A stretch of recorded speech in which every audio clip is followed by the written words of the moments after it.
Dala, Dala, Dala, bienvenue, bienvenue. Donc dans cette vidéo, je voulais répondre et partager avec vous une question qui m'a été envoyée, qui est sur un sujet que je trouve que j'ai déjà parlé un peu sur ma chaîne et qui vient aussi s'ajouter à certaines clarifications que j'aimerais apporter, étant donné certains messages et certains commentaires que j'ai vus sur ma chaîne. Donc comme vous l'avez vu le titre, la vidéo porte sur les totems animaliers africains et les relations. C'était aussi un sujet sur lequel vous aviez voté il y a quelques mois pour savoir si vous étiez intéressé. C'était je pense que c'est dans les top 3 si je ne me trompe pas, mais ne me citez pas là-dessus.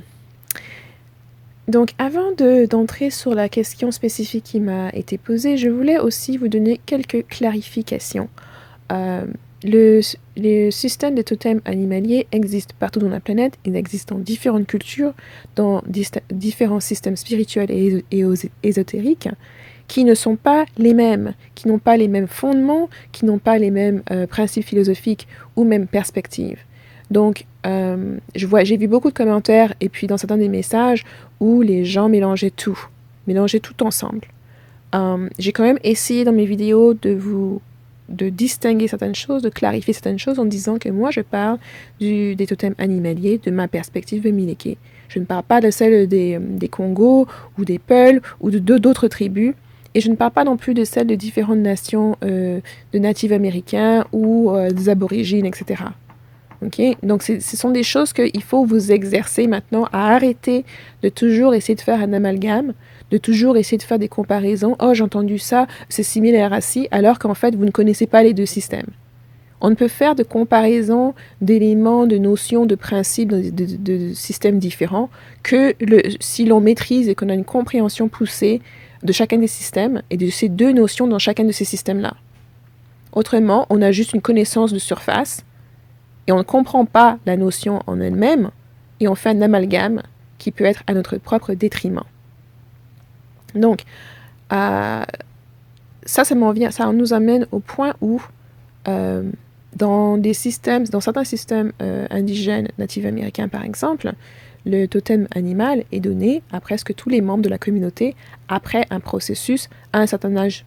Et ce totem ce n'est pas quelque chose que vous vous levez le matin, que vous choisissez de vous-même, que vous lisez sur Internet, qui est basé sur vos goûts personnels ou vos affinités personnelles. C'est pas du tout ça. C'est une observation des anciens par rapport à votre caractère, votre personnalité, votre comportement. Et après votre rite de passage, on vous attribue ce nom qui vous lie à un animal, un totem animal, mais qui est basé sur vos caractéristiques. Et généralement, il y a l'animal lui-même, et puis il y a un qualificatif qui est ajouté avec. Et pour ceux d'entre vous qui font les arts martiaux, par exemple, c'est un processus qui est aussi similaire, dans le sens où votre nom dans les arts martiaux, c'est pas vous qui le choisissez. C'est le maître qui le choisit en fonction de votre personnalité, de la façon dont vous évoluez dans l'art. Et donc, c'est quelqu'un qui a plus d'expérience que vous, qui vous offre ce nom, qui vous offre ce qualificatif. C'est pas quelque chose que vous levez le matin, « Oh, j'aime bien le tigre » et vous assignez ça à vous-même. Et je pense qu'il faut arrêter un peu ce genre de didaxie où on comprend même pas le système ou la chose qu'on veut s'attribuer, on y voit peut-être que les avantages et on veut se lancer dedans en pensant qu'on connaît tout. Okay? C'est pas comme ça que les systèmes anciens ou indigènes fonctionnent. Il y a des choses qui doivent être validées par la communauté.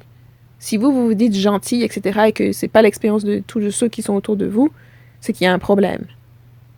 C'est pas toujours tout le monde qui a tort. Mais c'est des éléments que vous devriez tenir compte. Tenir compte de votre progression et tenir compte aussi de si vous entrez dans un système que vous ne connaissez pas, vous ne pouvez pas vous auto-attribuer des choses. Les gens de ce système-là, les gens de cette culture-là doivent participer à ce processus là où vous voulez atteindre. Donc, c'était juste un exemple que lorsqu'on regarde justement les natifs américains, il y a un processus. Vous ne vous attribuez pas vous-même le totem que vous choisissez qui a l'air le plus cool, qui a ci ou qui a ça. Donc, dans cette perspective-là, dans beaucoup de ces traditions-là, tout le monde se retrouve attribué à un totem animalier. Okay? Maintenant, j'ai pris cet exemple de façon précise pour distinguer de ce dont moi je parle sur ma chaîne. Et j'ai d'autres vidéos sur le totem animalier que vous pouvez aller regarder, écouter, où je distingue vraiment que ce n'est pas quelque chose qui est basé juste sur vous, votre petite personnalité, votre petite personne. C'est une relation qui est générationnelle. C'est une relation qui va au-delà de vous et de votre personne. C'est quelque chose qui vous est légué. C'est pas quelque chose que vous êtes obligé de prendre, comme je vous l'ai dit. C'est pas parce que vous entendez ci et ça que vous avez besoin de participer dedans, ou vous avez besoin de vous engager dedans. Mais c'est pas quelque chose que tout le monde a. Donc non, chacun de vous n'a pas un totem animalier dans le sens africain, dans la perspective dont que je partage avec vous. Dans ma tradition, c'est pas tout le monde qui a ça. Donc c'est pas juste parce que vous êtes noir, que vous êtes né en Afrique, ou vous êtes d'une ethnie, que forcément vous avez un totem animalier. Et vous devriez être content de ne pas en avoir. Je comprends pas parfois les gens qui veulent s'insérer, même là où ils n'ont pas la place d'être. Peut-être parce que vous ne voyez seulement que les bénéfices, vous ne recherchez que les avantages, mais vous ne comprenez pas la responsabilité et les sacrifices qui sont aussi de l'autre côté. Donc si vous n'avez pas cette responsabilité-là, n'essayez pas de la provoquer, ne vous insérez pas là-dedans. Et non, tout le monde n'en a pas un. Et vous devriez être content si vous n'avez pas cette charge-là, si vous n'avez pas cette responsabilité supplémentaire. Si vous avez déjà du mal à gérer votre propre relation et puis votre famille, c'est pas cette responsabilité-là qui va vous aider. Et si c'est ce que vous pensez, c'est que vous vous détrompez, vous vous métrompez. Vous vous méprenez sur ce que c'est. Maintenant, une raison pour laquelle je parle de ça, une raison pour laquelle aussi ces vidéos-là sont là, c'est parce qu'il y a des personnes qui ont déjà ça, qui en ont un, pas parce qu'ils ont vu mes vidéos, qui sont partis lire sur Internet, mais à cause des expériences qu'ils ont déjà vécues depuis leur enfance. Donc c'est pas quelque chose que vous vous réveillez un matin, vous entendez une vidéo, ah oui, ça a l'air d'être cool, je vais me lancer dedans. Ah ça a l'air d'être ça, je mets toujours des pyjamas avec des tigres dessus, donc ça doit être ça. Non, ça n'a rien à voir. Ça n'a rien à voir.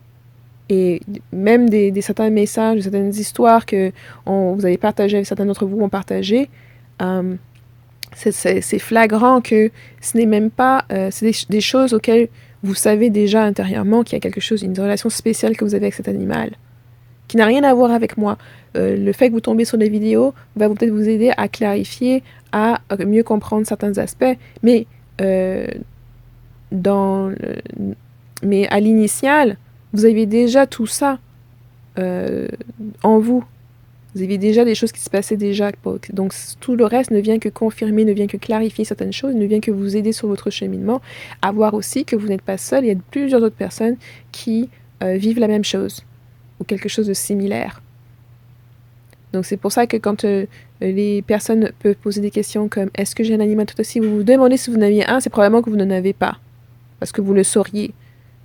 Comparé à quelqu'un qui a déjà eu plusieurs expériences, qui, même s'il veut douter, a ces faits-là qui sont devant lui, ces expériences-là qui font que la réticence d'accepter peut-être la responsabilité est présente, mais ne peut pas dénier les expériences qui ont été faites. Donc ça n'a rien à voir avec une envie, une curiosité que vous pouvez avoir. Et je sais que certains d'entre vous regardent mes vidéos par divertissement, vous trouvez ça un peu juste par connaissance, etc. Il n'y a pas de problème. Je suis en train juste de parler de ceux qui m'envoient des messages en me disant « Oh, j'ai oublié mon animal. » Non, tu l'as pas oublié, tu n'en as pas. Ok? C'est ces personnes-là qui ont déjà ces expériences. Parfois aussi, ce sont des histoires qui sont générationnelles dans leur famille. Des choses qui se sont passées avec leur grand-père, le grand-père d'avant, etc., etc. Qu'aujourd'hui, par exemple, quelque chose que leur grand-père, leur grand-mère leur avait dit, aujourd'hui, ça prend du sens. Des expériences qu'ils ont eues depuis qu'ils sont petits, aujourd'hui, ça commence à prendre du sens parce qu'ils voient maintenant un peu, ils ont peut-être un vocabulaire plus approprié pour capturer ce qui se passe dans leur expérience. Et ça, si vous n'en avez pas, vous pouvez tout simplement observer ça et puis ça va peut-être vous donner aussi un peu plus de compassion lorsque vous voyez lorsque quelqu'un qui est proche de vous traverse ça ou vit ça. Au lieu de simplement démettre la personne, vous allez pouvoir avoir un peu plus de compassion et de compréhension envers cette personne-là, même si vous ne le vivez pas personnellement. Donc, prenez ça aussi, pour certains d'entre vous, comme de l'information supplémentaire pour vous aider à mieux comprendre aussi le monde dans lequel vous vivez et les autres perspectives, les autres expériences que les gens peuvent avoir, même si elles ne vous sont pas propres. Donc, maintenant que j'ai un peu clarifié tout ça en disant, oui, ici, c'est pas tout le monde a le sien. C'est pas comme ça que ça fonctionne.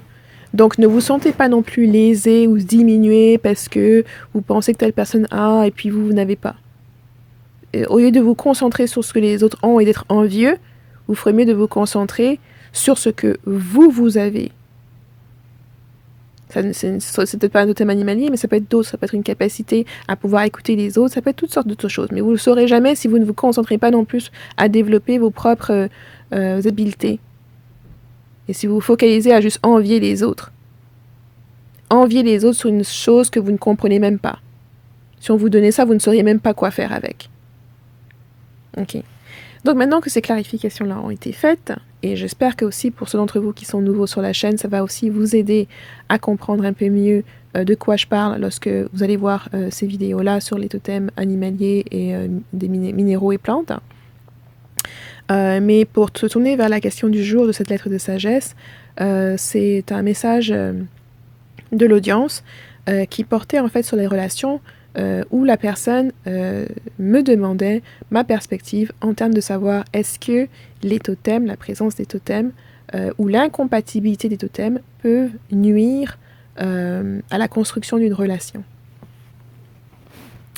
Donc, je voulais commencer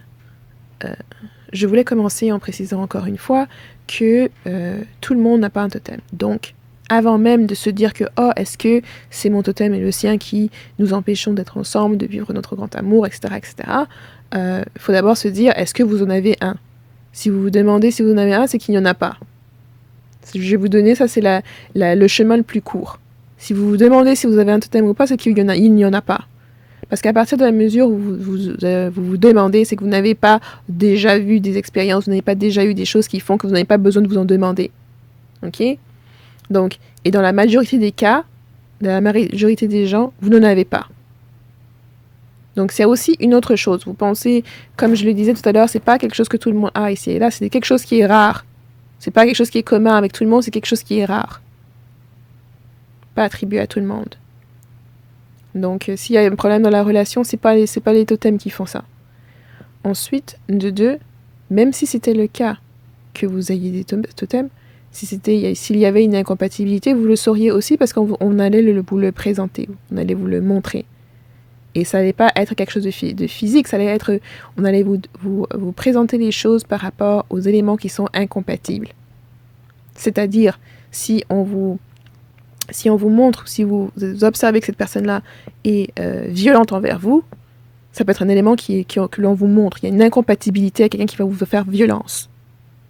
Okay, donc, c'est pas la peine de forcer. Si vous voulez forcer, allez-y, on vous a déjà montré. Mais c'est quelque chose, vous n'allez pas vous demander, on va vous montrer. Après, maintenant, c'est pas prescriptif, là. Tout comme je vous disais que là, dans la relation totémique, c'est pas un animal de compagnie, et ni vice-versa. Donc, vous avez la latitude d'utiliser votre pouvoir de décision pour décider ce que vous voulez faire. Vous n'êtes pas obligé de suivre, vous n'êtes pas obligé, mais on va vous montrer certaines choses. Vous allez vivre certaines expériences qui vont qui vont être incongruentes avec ce que vous voulez pour vous-même. Et ce sont ces indicateurs-là que vous devez regarder. OK? Mais pour la majorité des gens, ça n'a rien à voir avec tout cela. C'est plus à voir avec les deux personnes qui sont impliquées. Et souvent, la plus grande partie du temps, c'est juste que l'un ou l'autre, ou les deux, ne veulent pas y mettre l'effort. Et non pas une force extérieure. Pourquoi je dis ça? C'est que l'amour est une énergie qui est la plus accessible à tous et qui est une source infinie. Donc elle ne peut jamais se tarir. Et elle est toujours à votre disponibilité. Vous pouvez toujours y tourner, vous y tournez, vous pouvez toujours en donner et vous pouvez toujours en recevoir. Et c'est probablement une des seules forces qui est à votre disponibilité de cette manière, qui peut, comment on dit, courber, traverser toutes les règles qui existent. Donc c'est la seule force qui peut tourner, traverser toutes les règles qui existent. Et on le sait à travers toutes les différentes histoires, toutes les différentes notions qui se produisent, qui se sont produites dans le fil de l'histoire, les nations, les tribus qui se sont fait la guerre à cause de l'amour, qui se sont aussi mises ensemble, et les choses extraordinaires qui ont été accomplies grâce à l'amour, à travers l'amour. Et puis c'est la seule force justement qui peut toucher et faire le bénéfice de milliers de personnes à travers deux individus, et faire le bénéfice de milliers de personnes, de communautés. Parce que souvent, je vais avoir des personnes qui vont dire « Oh, mais avec la colère, avec la haine, on peut aussi accomplir des choses. » Oui, mais ça ne va pas être au bénéfice de milliers de personnes. Ça ne va pas être au bénéfice au-delà de la personne qui est en colère. D'accord ? Donc, il faut parfois avoir un peu plus de discernement et puis bien écouter quand on vous parle.